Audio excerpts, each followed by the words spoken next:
Hey everybody. Last night I was sitting down thinking, and everything I've been talking about has to do with other people, how they're affecting, like my mindset started veering back to what's been done to me rather than like how I take it, how I respond to situations. So when you're in a negative feeling, or you just like, I don't know if I'm gonna make it, and someone keeps just poke, poke, poke, poke, and waiting for you to explode. It's those moments where you can turn around and be like, you know what? I'm not going to lessen my standards. I'm not going to let you create a fuse, light it, and bring me down to your level. So when it comes down to dealing with people, negative people, toxic people, angry people, judgmental people, bitter people. Just, those people that make you go, oh God, I don't really want to do this. Um, just remember it's how you respond. And when you start pulling your energy back from them, you don't respond to them, you don't interact with them, it starts to change the situation that you're in. And it might feel like it's overwhelming at first, and then it starts to become a lot more peaceful. You have your mindset that I'm going to make it through this, I can do this. But the purpose of the person trying to bust your bubble, more than likely they're just trying to keep you around for financial reasons. They don't want to be alone. You're the best thing they've ever found. The list goes on and on about why somebody wants to keep you but doesn't really want to invest in you. And the person that doesn't want to invest in you, they're the ones that will take, take, take, take, take. And then when you're like, can I have something? No, what do you want? And a huge fight could start. And then they just kind of run, and then you got to chase them. And you're over there like, wait, this is a game I don't want to play. And it's almost like a game of the heart. Love me. No, I can't be loved. Oh, I love you. No, don't love me. It's just this constant. And my dog is a great example. She is curious, right? Like, a new person will come around and she's barking as soon as they walk in the door.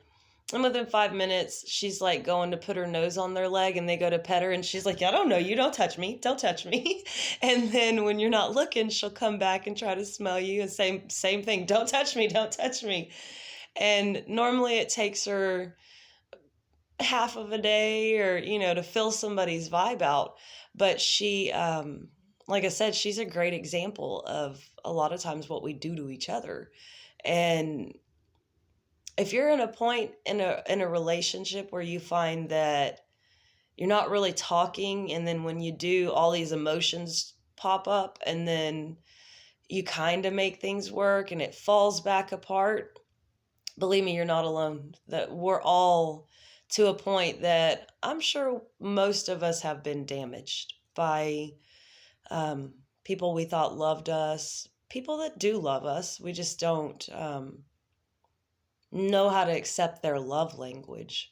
So that's one thing that I need to start looking into, that I haven't looked a lot into.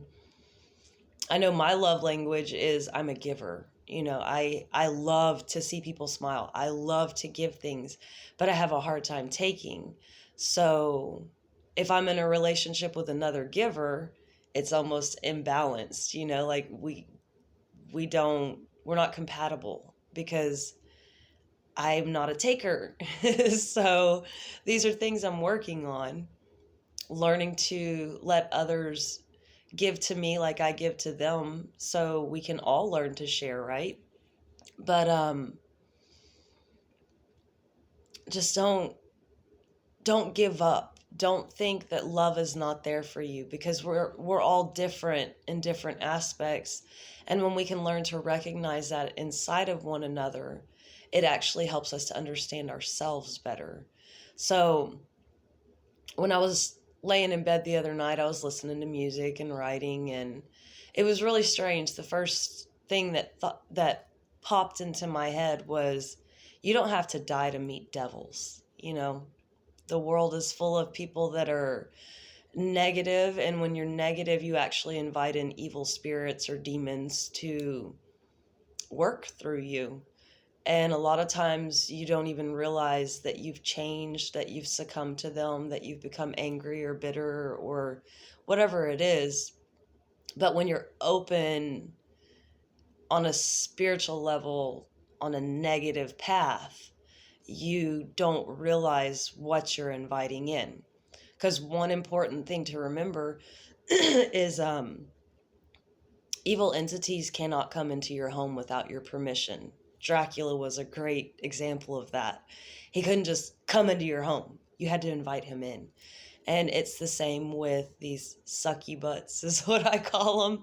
But if you keep your vibration high, that is you locking the door. That is you saying, no, you're not welcome here. So keep that in mind as you go through your day. And even something as small as someone cutting you off and that negative vibe seeping in, and then you let it take over your day, that is changing your vibration. So if you can try to remember to, did that kill me? Okay. Should I let it bother me all day long or even tomorrow? Should I keep talking about it? Just let it go. Just remember to just breathe and know that everything is going to be fine. And when you learn to trust people again, your world will open up. And it's taken me years and years and years to trust people, because it always felt like if I trusted somebody and I let them in, they had an ulterior motive. They wanted me to use my money on them. They were using me because I cook. They were using me because I'm a makeshift family, my kids and my dog, and I'm try to be very disciplined, and I have high standards. I keep hearing this a lot, and I'm cool with that. I have standards for a reason, because before I had no boundaries.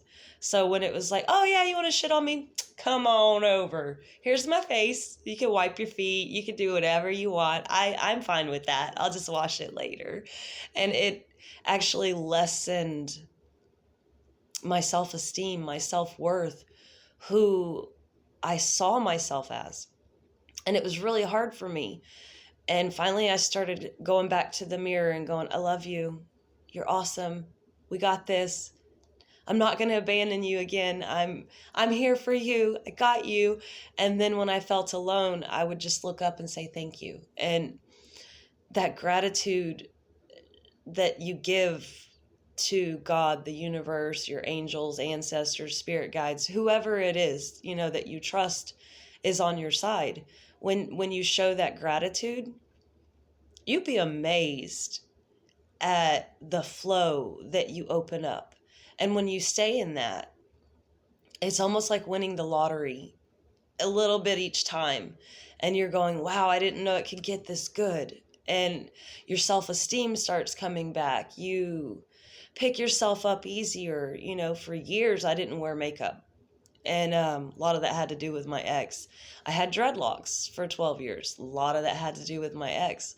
And a lot of that was so people wouldn't look at me and flirt with me, so I didn't seem like I was putting myself out there. And the funny thing is, all you do is attract a different kind of person that you weren't expecting to hit on you or, do things in front of your partner that you're like, I don't know them. I don't know why they're talking to me like that. I don't know why they're looking at me like that.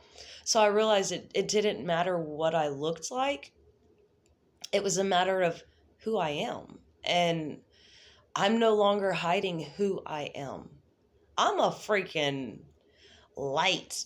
I'm proud of it, and with the thing with lights, you attract moths and dark forces and things that just kind of like, oh, I want that. Oh, pretty, shiny, I want that, so you have to be aware of what you're attracting. And that was one of the hardest things with me. I didn't understand what I was attracting, who people were. And I always rushed into relationships. And I guess now I look at it, I always thought I liked to be alone. And then I realized maybe I didn't. I didn't believe in myself. I didn't believe I was capable of taking care of myself, two kids, and a dog all on my own. And I actually stalled my healing by leaving a 16-year marriage that was toxic and then going, oh, I'm all healed up, I feel better, and then meeting someone else. And it's been about a year and a half. And a little bit of the situation, I've divulged some of it if you've watched other videos, but finding out this person is a very toxic alcoholic once we moved in together. And being trapped is how it has felt, being pushed out of the house but not allowed my belongings. Do it to me, that's fine. Don't do it to my kids. That's where you poke the mama bear, and you're going to start realizing you're playing with fire.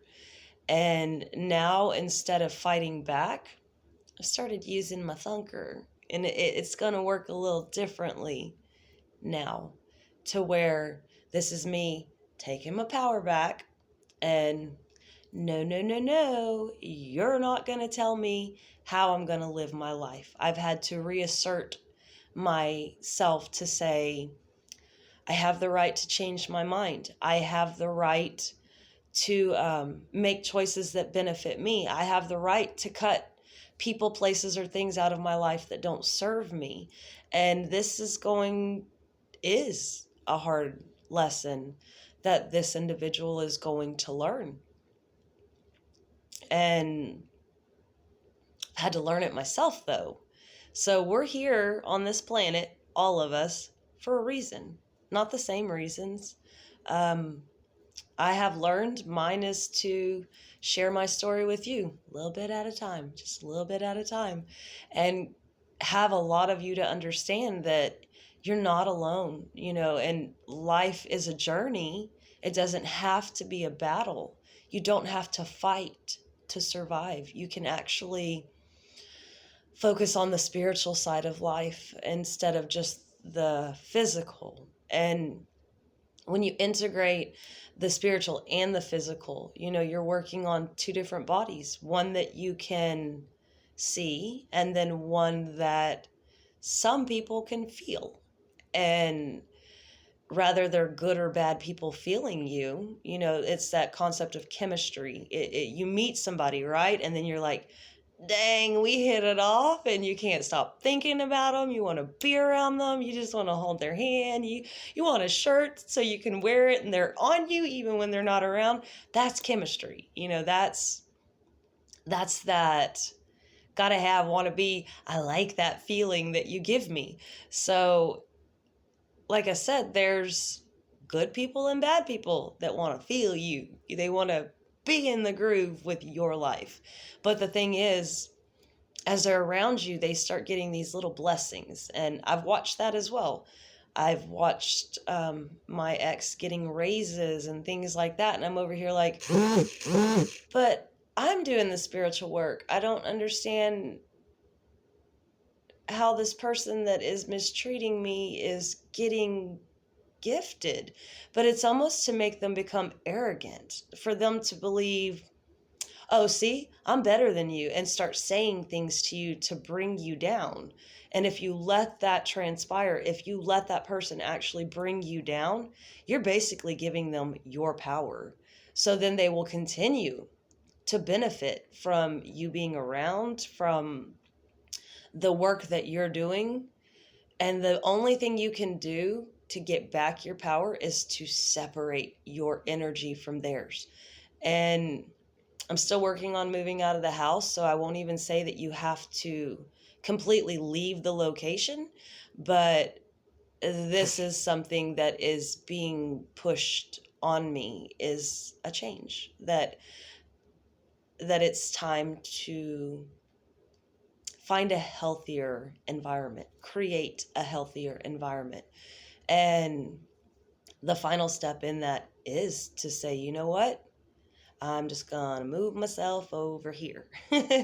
And then that person that believes they're better than you, or you're ignorant, or they're stealing from you, they will reap their karma. And you may never know what happened in their situation. But honestly, if you have a good heart, it shouldn't matter. You don't want to see bad things happen to people, no matter if they hurt you. So, to stay high vibing, just remember to stay positive, to be grateful, to focus on your spirituality. And one good starting point is to learn the universal laws, because yes, we are governed by laws made by humans on this planet, but energetically we are governed by laws created by the universe. And you get back what you put out. That is number one universal law. So, like I said, maybe check into that and see where you can have a diving off point to start understanding how you can change your own life, and how you can open up to abundance and love and prosperity and peace, and see where that takes you.